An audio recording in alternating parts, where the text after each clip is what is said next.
Good morning po, Magandang Director. magandang umaga po, Kated, at kay DJ Chacha, at sa lahat po ng tumatangkilik sa inyong programa. Isang magandang umaga po. Salamat. Muli salamat po sa inyong imbitasyon po. Opo, salamat po na marami, Director. Director, ito lang pong kaso na umano'y kakaharapin ng ilang pong mga individual at ito nga po, number 1 po sa listahan nito ay si Julie Rose Defensor at maging yung anak po nila na si Miguel Gabriel Defensor. Una po sa lahat, no? Ang sinasabi po dito sa sulat po ng NBI sa City Prosecutor po diyan sa Pasig, recommended for prosecution under Zerin Development Corporation. At meron pa pong isa, Chicago Entertainment Corporation. Pwede ba hulang namin munang maalaman, hango po sa report ng inyong mga tauhan, bakit damay umano ito pong asawa ni former Congressman Mike at ang kanyang anak dahil po sa Zerin Development Corporation? Go ahead po, Attorney. Well, ganito nga po yan. Yung pong Sirin Development Corporation, they are the registered operator po ng Blue Hotel. At meron na, ang sinasabi nga po, meron silang lease agreement naman doon sa Chicago KTB. Ang setup po nito, physically, 2 floors po itong establishmentong ito.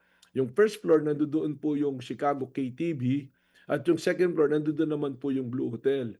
Nung pinasok po yan para i-rescue nga yung mga individuals who are allegedly victims of human trafficking, lumabas po sa amin na magkarugtong to. It's like continuing po eh.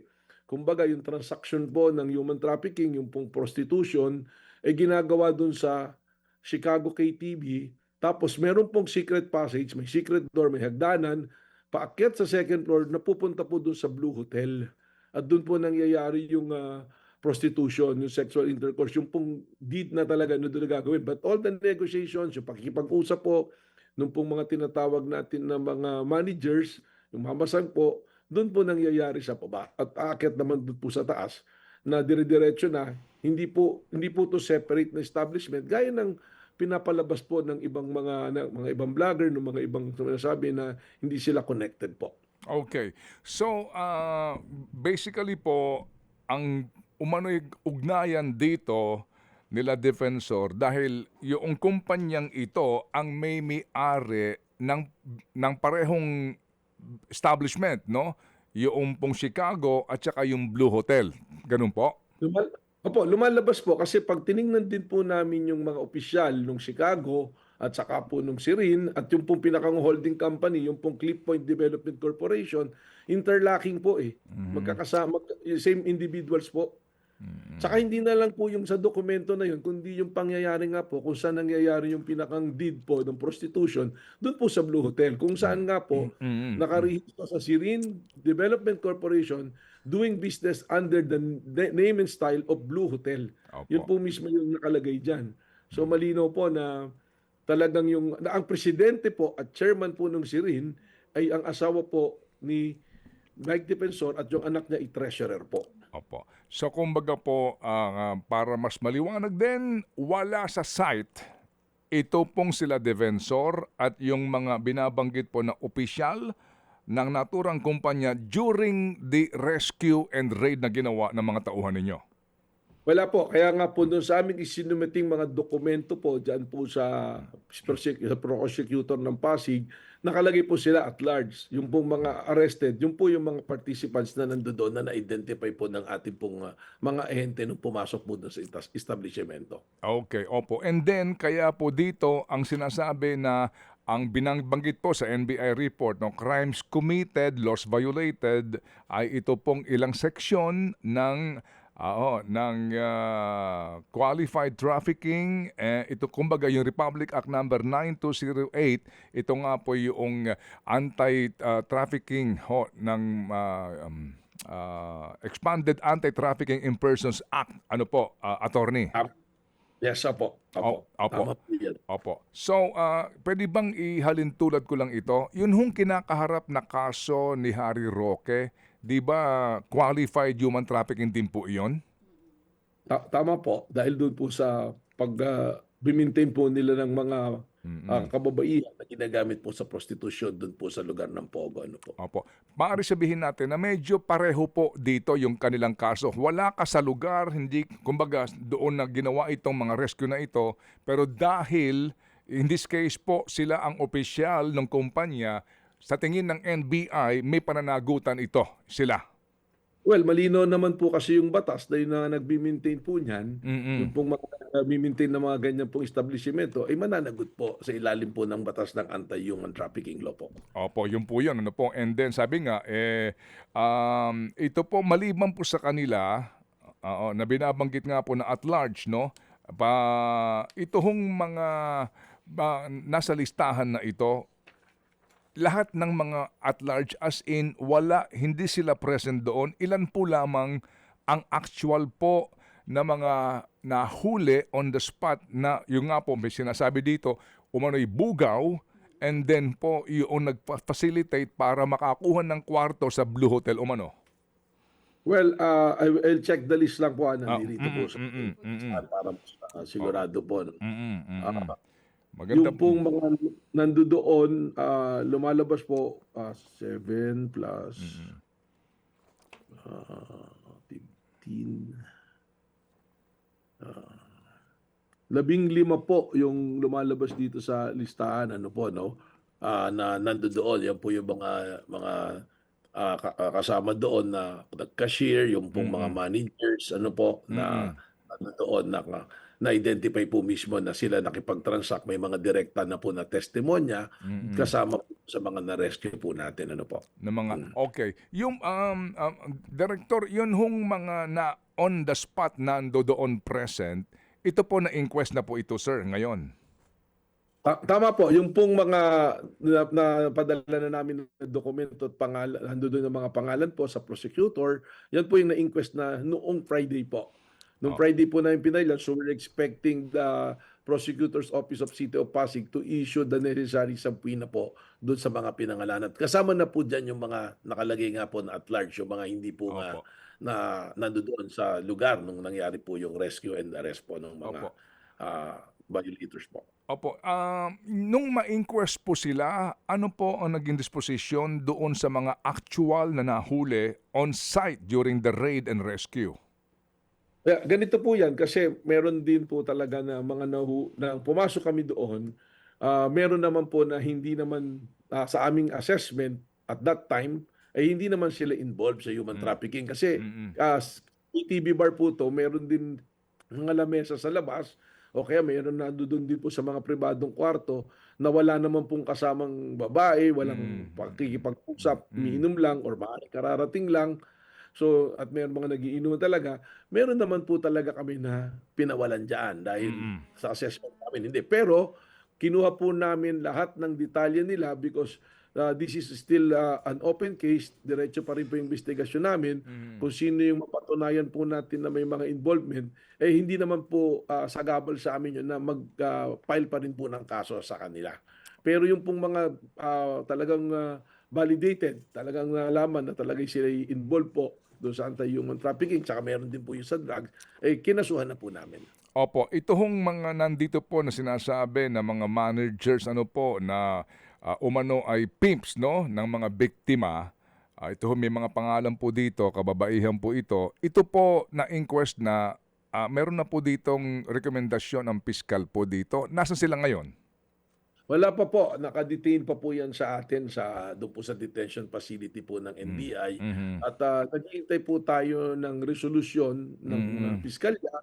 Depende po sa kanilang magiging assessment kung kailangan sampahan ng kaso, eh sasampu po yan sa Regional Trial Court at nakalagay naman po yung recommendation nila dyan kung may bail, kung no Opo. bail, Mm. kung ano po yung eksaktong kaso po na dinadala po sa korte. Opo, yung sinasabi po ng mga na-rescue na kababaihan, anong mga profile nito kung mamarapatin po yung direktor?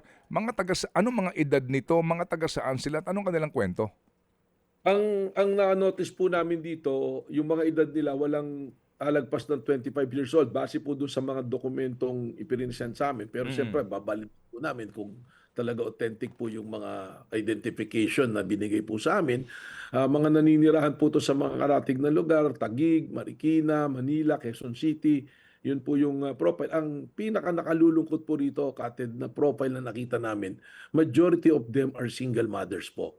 Mga single mothers na nagtatrabaho po dyan sa tinatayang Chicago KTV. So bakit ko po binanggit yan? Pag tinignan niyo po kasi yung human trafficking at naririnig ko yung sinasabi ni Mike Defensor na wala namang pilitan nangyayari dyan. Lahat yan, voluntaryo, nagtatrabaho at kawawa, nawala naman ng trabaho.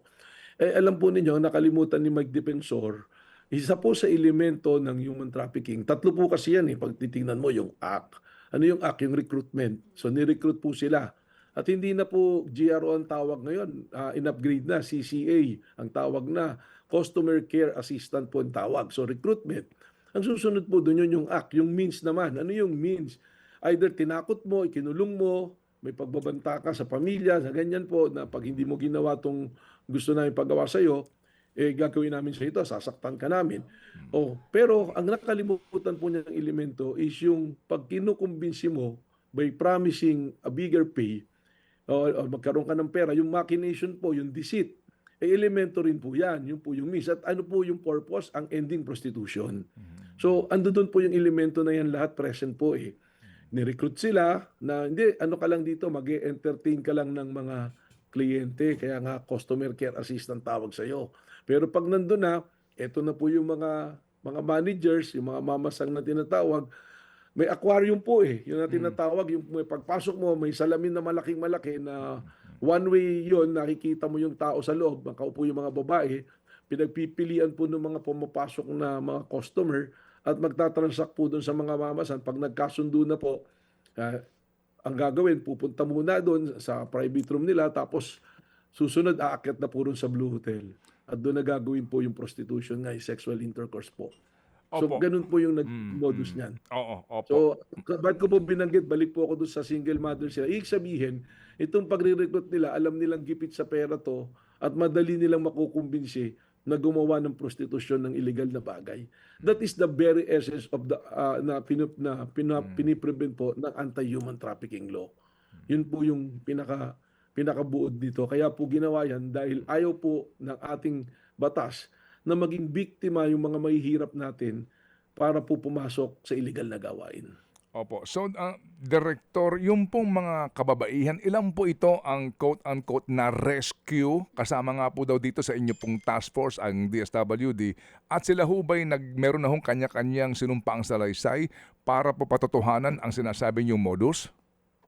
54 po yung ating na-rescue. May mga sinumpang salaysay na po at we can call them back pag kailangan po. At actually, sabi nga, this is a continuing investigation dahil tinitingnan namin kung sino pa yung may mga kinalaman dito. So, kung kailangan, ipapatawag po ulit. At kasama po yan sa aming isinumiting dokumento. Makapal po yung dokumentong isinumiti namin sa prosecutor po ng Pasig City po. Opo. So, sa ngayon po, nasaan itong mga kababaihan na ito? Sino po nangangalaga sa kanila? Sila ho ba'y pinauwi muna o meron po ngayong meron sila ngayong may humahawak sa kanila pong kaligtasan at pangangalaga? Well, we turn over po yung care nila sa CSWD po, yung City Social Worker po, na sila po yung mga social workers natin na professional po na pwedeng mangalaga po sa ganyan po na mga sitwasyon po sa Pasig po. Kaya nga maganda po binanggit nyo yan kasi sinasabi po na frame up ito, na ito yung smokescreen sa politika. This is coordinated to the local government of Pasig. Sila po yung tumulong sa amin dito, and ang manifestasyon nga po niyan ay binigyan kami ng marami po yung pinadala sa aming social worker to assist us para po dun sa sa pag-evaluate. At coordinated din po to sa Barangay Ugong. Ando doon po yung ilang barangay officials para po mag-assist rin po sa amin. At nag-imbita rin po kami ng media dyan at mga naka-bodycam naman po yung aming mga ahente nung pinasok po yung establishmento po. Opo. Sir, yung nga po, no, kasi ang sinasabi po dito, nangyari daw po ito noong April 21, yung actual po na raid, hindi po ba Director, no? April 21. Opo. Opo. At Tuesday So, po. Day po. Opo. April 21, yan po ay araw ng Martes, no? Tapos, Martes. yung balita po ay pumutok Friday na, no? Mm. Yun po yun. Yung Friday lang ho na, ako, Friday ko lang po nalaman ng aming team. So, Apo. 21 yung raid. Ito ho, para mailatag ko lang po sa perspektibo ng bakit walang lumabas na balita nung panahon po na nag-raid kinaumagahan or even the day after at nangyari lang po ang paglabas po ng balita pati ng lahat ng ito magwi-weekend na ano po ang paliwanag doon ng Bureau? Well, ganito po yung paliwanag dyan. At ito naman po, standard operation procedure po ng NBI po. Hindi po namin inilalabas sa media or publicly ang personalidad po nung amin po mga naaresto, pati lalo-lalo yung mga na-rescue. Kasi po, hanggat di po nai-inquest, hindi nasasampahan ng kaso, we value their privacy. Ayaw din po namin mag-violate ng data privacy kasi napakahirap naman po kung ilalabas namin lahat ng pangalan ng mga ni-raid, ng mga nahuli, nang hindi pa po malinaw ang kaso. Nandun po kami sa period ng case bill at mahirap po yung trabaho ng NBI. Isipin niyo po, ilang araw pagka-raid, there is a certain period of time to file a case. Otherwise, we will be accused of illegal detention. So nung kaya po Biyernes pumutok yan dahil nung Biyernes po doon po naisampa sa piskalya ng 11 AM po yan. So nung pag naisampa na po yan, doon po namin inilalabas po yung balita. In fact, pakiusap nga po namin doon sa media at saka doon sa mga nagbablog-vlog, wag muna nilang ilabas hanggat hindi po namin napapa-finalize kung sino yung mga kinasuhan po. Sa lahat po ng kaso yan, hindi lang po dyan sa yung sa nangyari na to. Kung mapapansin po ninyo, siguro kaya napansin po ninyo ngayon na bakit ganun, dahil yung mga sensationalize yung ibang mga kaso. Pero if you will check on the records po, lahat po ng aming inilalabas sa media ay pagka po namin pong na-inquest na po.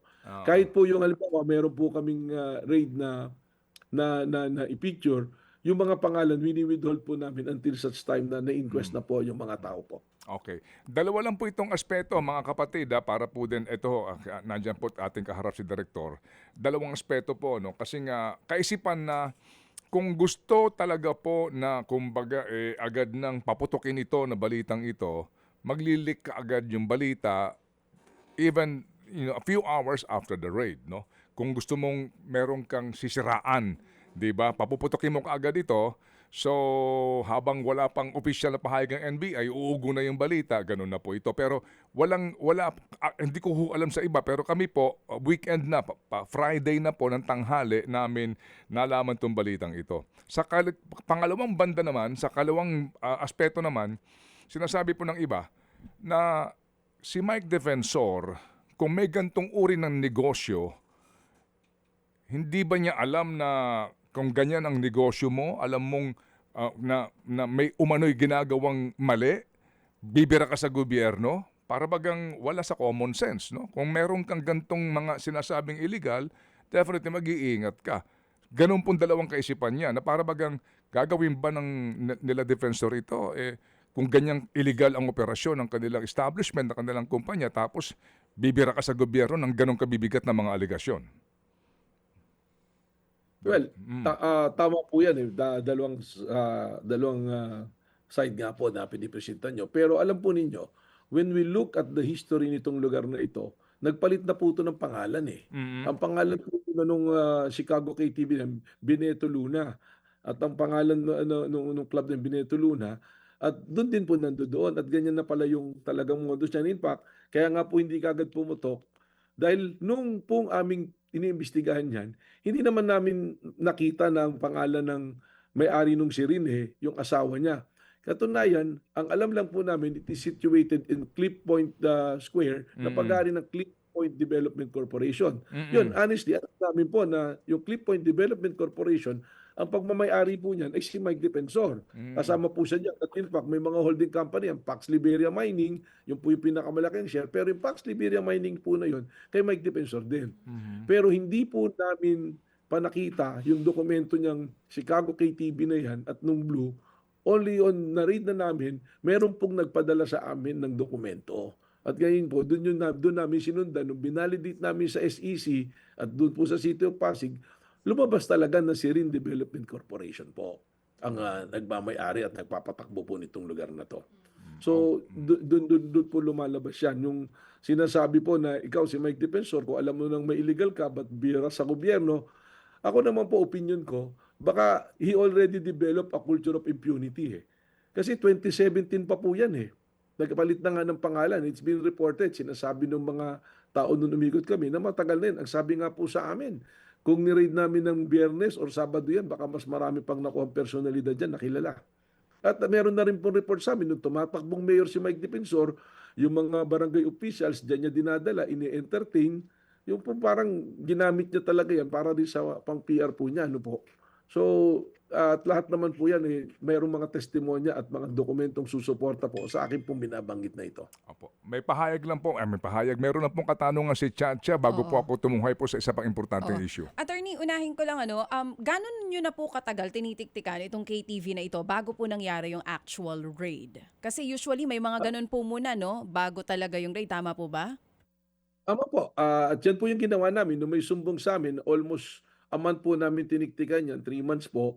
Originally nga po, dapat after 2 weeks, ano na namin, i-rescue na namin, papasukin. Pero it's a combined effort po ng DDD namin, yung Dangerous Drug Division, yung pong aming si Special Task Force Group at Region na NCR po, Regional Office namin. So combined efforts po yan, pati nung BAUSI group po namin. Mhm. So po namin hindi nga kagad na ginawa yun after 2 weeks, although positive na. Kasi po ang ginagawa namin dyan, magpapadala po kami ng asset Mhm. para alamin. Just So to actual check. makikita Oo. yan. Opo.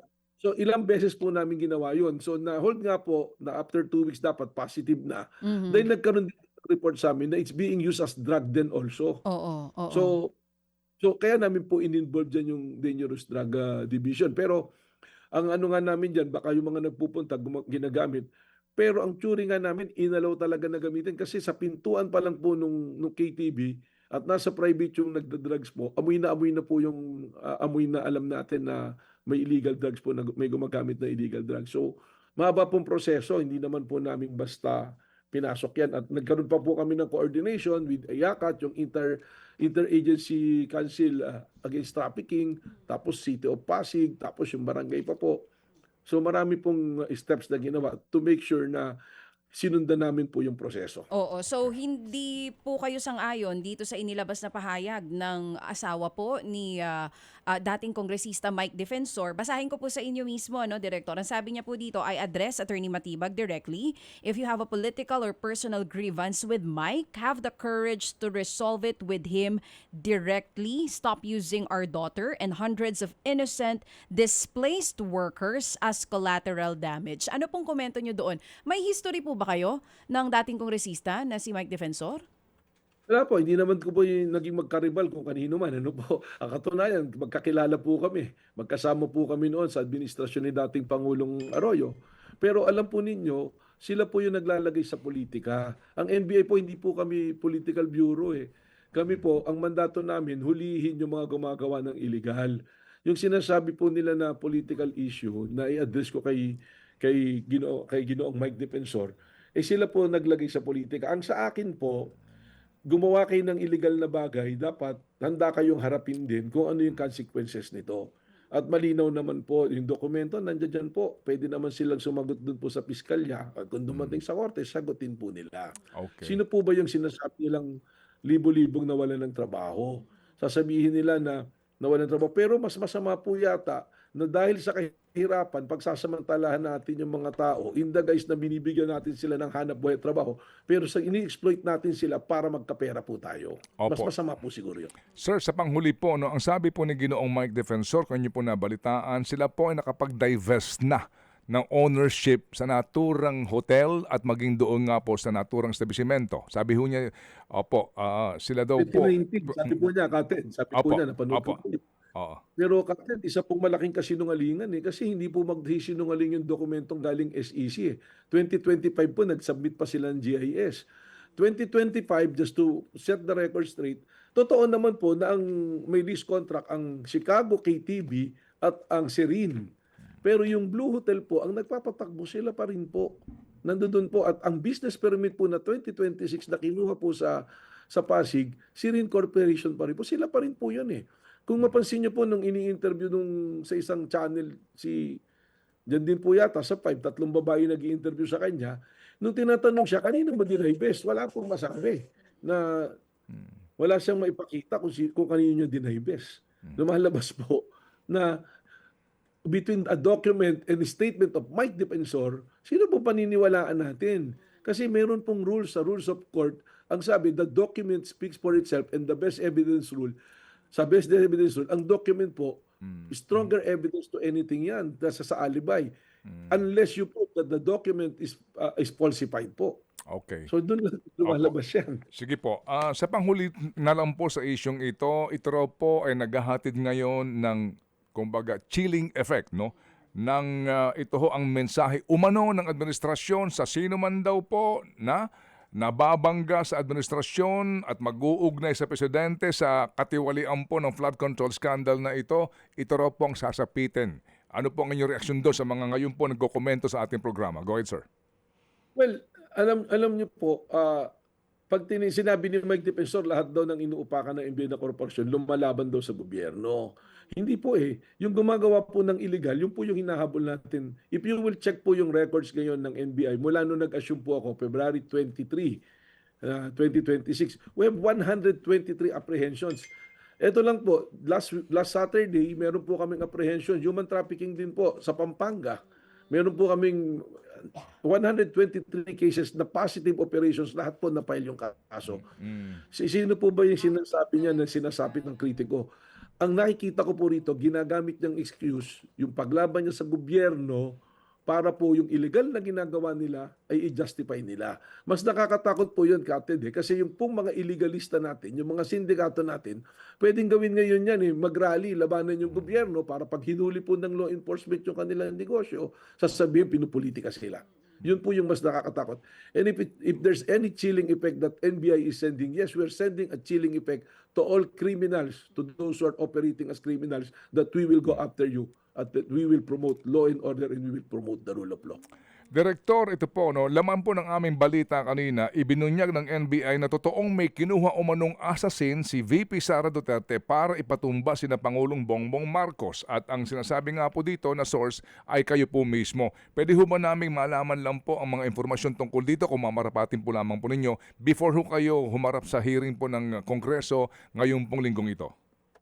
Well, just to set the record straight, ang interpretation po namin sa threat niya, hindi conditional yon. Ibig sabihin yung threat niya, completed yun eh. Kasi siya mismo po ang nagsabi na humanap na siya ng kausap ng assassin na pag namatay siya, may nangyari sa kanya, ay papatayin si Pangulong Bongbong Marcos, si First Lady Lisa Marcos Araneta, at si Speaker Romualdez. So it's an actual threat. So sabi ko nga, although we filed already a case of great threat and inciting to sedition, this is an open case because we are looking for that person na sinabi niya. Kung maalala po ninyo, may mga mention doon sa testimony po doon sa hearing sa impeachment na si BP Sara put up an army. So, binamonitor po namin yung movement niyan. Saka, pag mapansin po ninyo, every time any one of them will talk, yan pong yung kapatid po niya nung nagkaroon ng rally ng rage, they're always after the head of the president. And we will treat it as serious threat po sa ating presidente. And not only to the president, but to the national security. Kasi hindi po ordinaryong tao yung tinitreaten mo. And the one who's issuing a threat is the vice president who will benefit. Kung mawala po yung presidente, who will be the direct beneficiary? So siya po. So the elements of conspiracy to commit murder, ano doon po? Ang problema lang siyempre sa atin, the conspiracy to commit murder, hindi pa po siya actionable. Unless meron na talagang nangyari na actual na physical na, halimbawa, meron ng frustrated po yan or attempted, meron po, or consummated. Pero as of now, yun po yung view ng NBI dyan. Kaya po, nung isang linggo nga, habang naka-live broadcast po si Presidente, merong isang tao nag-comment doon, actual person, barilin na yan. Sabi po, from the law enforcement point of view, investigation point of view, malay natin kung yun kausap at sinabi, ito yung signal mo sa ganitong lugar, ito yung magiging signal mo. And somebody is there already to really to shoot the president. So those are the threats that we are considering serious. Kailan po nangyari yan? Director, ang mayroon... Last week lang po. Ha? Last week lang, and we are in coordination with the Presidential Security Group po. And we are actually conducting a manhunt doon po sa individual. We have identified yung mga address po niya, pero Yun na nga po basta kakaduda, 3 address na po yung pinuntahan namin sa kanya. Wala po siya, eh. Saang lugar ito nangyari? Ay, naka-live broadcast si presidente nito nung sa Nueva Ecija po siya, nung may nagsabi ng ganun. Sa Palayan, Nueva Ecija. Eh, open po na lugar yan, nandun yung presidente. So, Opo, we opo. are considering every threat ngayon sa presidente na seryoso. Ito po yung nakakatakot na, actually yung sinasabi po ni Mike Defensor na chilling effect, mas nakakatakot po ngayon eh. Parang yung tao, kahit sino na lang, hindi mo alam kung ordinaryong tao, can easily say, barilin mo na yan, kunin mo na yung ulo niyan. Meron po dyan, vice mayor, abogado. Kung magsalita, magrevolusyon, kailangan namin ng ulo nito ni Presidente Bongbong Marcos. Those are all serious threats, Katid. Sa Opo. totoo po. Opo, sige. Hindi po So, gawa ng katutunong tao yung ganyan. sige po. So, ito hong sinasabi po dito na assassin, inyo itong itinatanggi na nanggagaling sa inyo. Ang inyo po lamang iniharap sa amin ngayon ay yung pong assessment ninyo, how serious is the threat. Pero wala po kayo talagang tumbok na iniimbestigahan po na kinuha na mismo na assassin. Wala pong individual pang masyado tinutumbok. Okay. Ang under investigation po ngayon ay yung mga related ngayon sa Vice President who are issuing the same threat. Dahil actually parang series na po eh. So ibig sabihin yung actually, limbawa itong si Pedro, ito yung kinuha palang assassin, hindi pa po natin matumbok yan. But we are following all the leads na maglilid po kung sino talaga yung kinausap po ng Okay. ating Vice President. Sige po. So, kayo po ihaharap po sa hearing, I think on Wednesday ho ba, Director? Tama po, Wednesday po, 10 a.m. po. Sige po, kami po aantabay dyan. So, Director, thank you po for finding time na maging panauhin po ng aming programa. Napakainan po nito na aming po maliwanagan ang isyong ito sa panig po naman ng Bureau. Maraming salamat din po sapagkat malaking bagay din po na naririnig po kung ano po yung pananaw at investigasyon talaga ng aming pong ahensya. Opo, salamat po. Thank you at mabuhay. Thank you. Mga kapatid, para sa iba pang mga balita at impormasyon, sundan niyo po kami sa X, Instagram, Facebook at syempre sa TikTok, True Network PH. Mag-subscribe din po kayo sa aming YouTube channel, True Network. May website din po tayo, truenetwork.ph. At pwede nyo rin po kaming mapanood sa Channel 19 ng aming True FM TV. Lagi pa rin makinig sa radyo dito po sa 105.9 True FM dahil dito, laging true sa'yo, kapatid. Tayo sa totoo, tunay at tapat.